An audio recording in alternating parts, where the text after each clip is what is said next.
Hi friends, welcome back to దిత్య Muscat blogs. ఎలా ఉన్నారు? అందరూ బాగున్నారా? ఈ రోజైతే నేను మీకు ఒక మంచి రెమెడీ చెప్తానండి, హోమ్ రెమెడీ. ఇదైతే పెద్దవాళ్ళకి అండ్ టీనేజ్ పిల్లలకి అందరికీ కూడా యూజ్ అవుతుంది.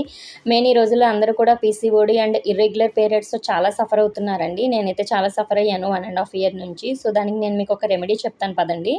ఇదైతే మనకి నువ్వులండి. నువ్వులు ఆల్మోస్ట్ అందరికీ తెలిసే ఉంటుంది. ఒక కప్పు నువ్వులు అండ్ హాఫ్ కప్పు అవిసె గింజలు అంటారు కదా, ఫ్లాక్ సీడ్స్, అవి తీసుకోవాలండి. రోస్ట్ చేయాలి బాగా రెండింటిని.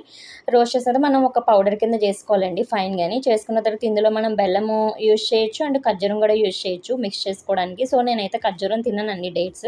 అందుకే నేనైతే బెల్లాన్ని యూజ్ చేస్తున్నాననమాట. అండ్ ఇందులో మనం పంకిన్ సీడ్స్ కూడా యూజ్ చేయాలండి. గుమ్మడి గింజలు అంటారు కదా అవి. యాక్చువల్లీ నాకు ఇది డైరెక్ట్ డాక్టరే చెప్పారండి. మా ఫ్రెండ్ ఏదో ఒక ఆమె గైనకాలజిస్ట్ దగ్గర వర్క్ చేసేదనమాట. నేను ఆమెకు చెప్పాను, నేను ఇలా 1.5 ఇయర్ నుంచి ఇర్రెగ్యులర్ పీరియడ్స్‌తో సఫర్ అవుతున్నానని. సో డాక్టర్ అయితే నన్ను తిట్టారనమాట. మరి ఇంతకాలం సఫర్ అయితే ఎందుకు కన్సల్టెంట్‌కి రాలేదని చెప్పి. బట్ ఆమె అయితే నాకు ఫస్ట్ ఆఫ్ ఆల్ ఇది చెప్పారండి, మెడికేషన్ ఇవ్వకుండా. అండ్ సన్‌ఫ్లవర్ సీడ్స్ అనమాట ఇవి. ఇది కూడా మనం అందులో యాడ్ చేసుకోవచ్చండి. ఇవైతే నేను డ్రై రోస్టెడ్ అనమాట, రోస్టెడ్ తింటాను. మీకు పచ్చివి కావాలంటే మీరు అందులో యాడ్ చేసుకొని పౌడర్ చేసుకోవచ్చు. సో డాక్టర్ నాకు చెప్పిన తర్వాత నాకు నిజంగా చాలా మంచి రిజల్ట్ వచ్చిందండి. మెడికేషన్ లేకుండా ఇలా నేను ఇంచుమించు 1.5 ఇయర్ నుంచి సఫర్ అయ్యాను. సో 8 మంత్స్ 9 మంత్స్ నుంచి కూడా నేను రెగ్యులర్ పీరియడ్స్ అనేది నేను చూస్తున్నానండి. సో ప్లీజ్ మీ అందరికీ కూడా యూజ్ అవుతుంది. బట్ ఎవరు కూడా నెగ్లెక్ట్ చేయకండి దయచేసి.